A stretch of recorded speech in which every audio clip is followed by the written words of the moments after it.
Hi, welcome to Foreigner in the Philippines. Well, I had another big day in the truck, about 5 or 6 hours driving up to Tagbilaran. All my own fault, but just typical of one of those misunderstandings that can come from not speaking the language of the country that you live in. It's been a slap on the wrist for me, and I really want to have been starting to try to learn the language and picking up on words, and it is coming to me, but there's a load of cotton wool in my brain at my age, and it makes things a little bit difficult. So, what was the misunderstanding? Well, let me see. I showed you a, let me see if I can find it. I showed you a bushing that I had made. Okay, so I'm looking at that bushing, and it had to be made out of a piece of solid rubber because I couldn't find the part. I couldn't find the part over the counter, so I went to Tagbilaran, and my friend Nestor had said, I need a bushing. And this was the bushing, right? You can see it there, look. And it's just got a hole in it, right? I think you can see that hole now. It's got a hole in it. It's an inch thick this way, and there's a 10mm hole in the middle. Well, I came back triumphant. I'd got the thing made, and there we are. And there you are, Nestor. Isn't it beautiful? And he said, where's the other one? So I didn't get the other one, did I? Even though the man said to me, how many do you want? And for just a fraction of a moment there, I thought, why don't I get two just in case? And I know from experience that if I've ever gotten two instead of one, what's usually happened is that the one that I get that's spare, it sits in my toolbox until it, well, if it's rubber, until it actually decomposes and starts to stink. So I said, well, I only need one. He said, oh, come on. And I said, no, come on yourself. The kind of typical exchange you get. Anyway, I said, no, I just want one. So he made me one. I came back, and Dessa said, you need two. So here I am. I got the two. Okay? Look at me. Look at me, I got two. I had to, but I had to go back and get the damn thing. So it was another trip down to Tagbilaran. So these two things have cost me 2,500 pesos. Gosh darn it. Well, I can't complain because what's the point? I'm a believer in, if there's some point in complaining, then perhaps you should. But nobody ever really wants to listen to anyone complaining, so it seems a rather pointless exercise to me.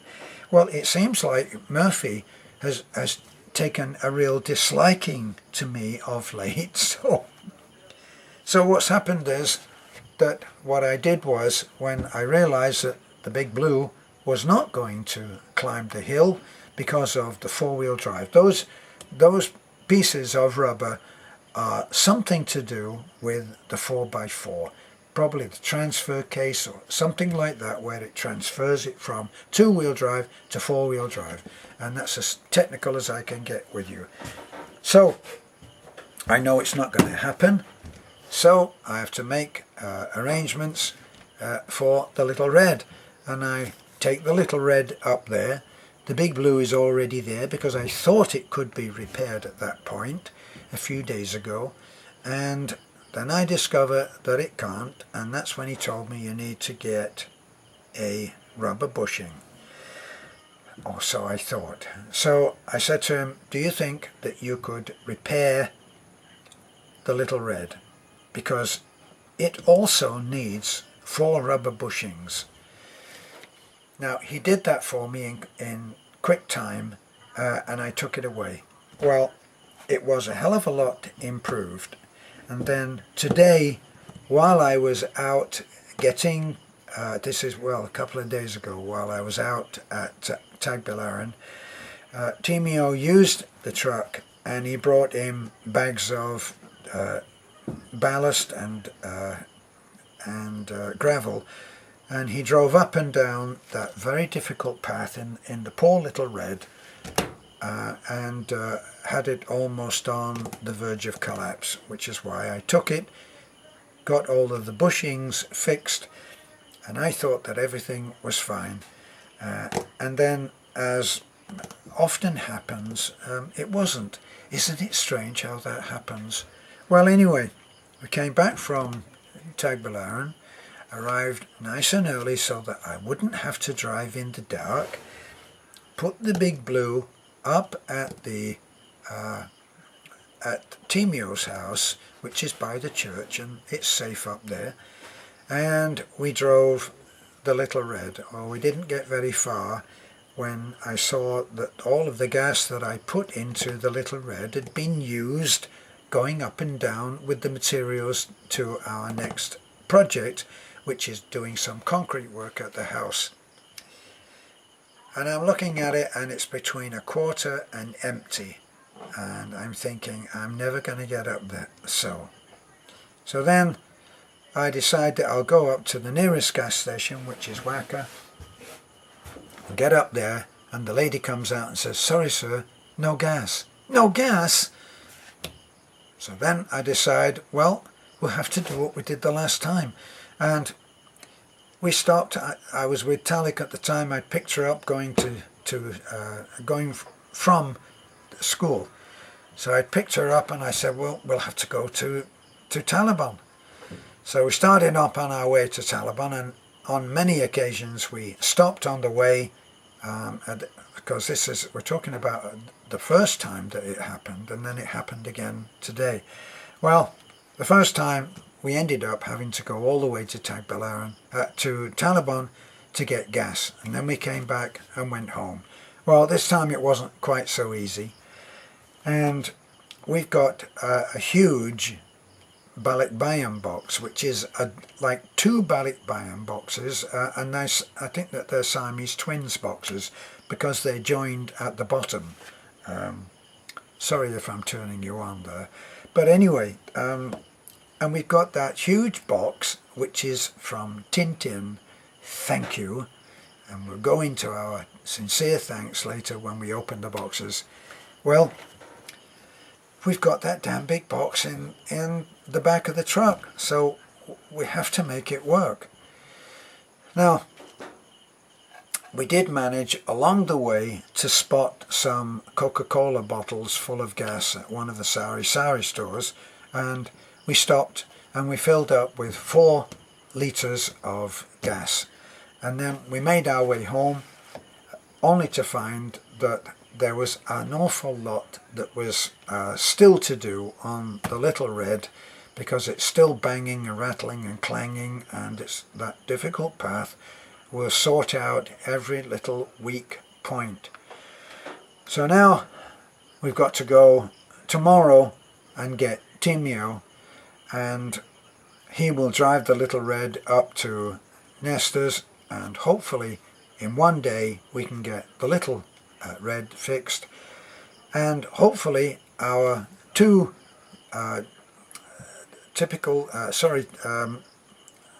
two bushings will be fitted to the Big Blue, and we will be okay for going home in the Blue, in which case I will be taking some of the other things with us, like gravel, which we've had bagged up. So this is an ordinary day, and what it amounts is to a lot of hassle, but isn't that what life is about? That you go through the hassle and don't lose your sense of humour. We're so funny, aren't they? And you just get what done. What's needed to be done, you get done. And just be glad you're not at the immigration with someone complaining about your eyebrows. So this is my Foreigner in the Philippines evening chat. and it's quite late right now. I may do another video and I may not. We had quite a record today for us, not the ultimate record, which apparently we've been told by someone else was 18 videos, but we were pretty close today actually, because Beth didn't come with me because we had signal, and she's still getting over her little kidney problem where she keeps having to go and pee, but that's strictly between you and I. Please don't tell anybody about that, okay? This is a foreigner in the Philippines. Thank you for looking in. Thank you for being with us. And please share. Do you know that we have gained over 600 new subscribers in just over 2 weeks? Thank you to those who have shared, which has been instrumental in adding this number of subscribers. And so we're now fast approaching 11,000. By the end of the month is what we would like. 11,000 by the end of the month. And to be known by more people who will look at what we're doing and say, we'd like to help. This is a foreigner in the Philippines. Thank you for being with me. Bye for now. Share.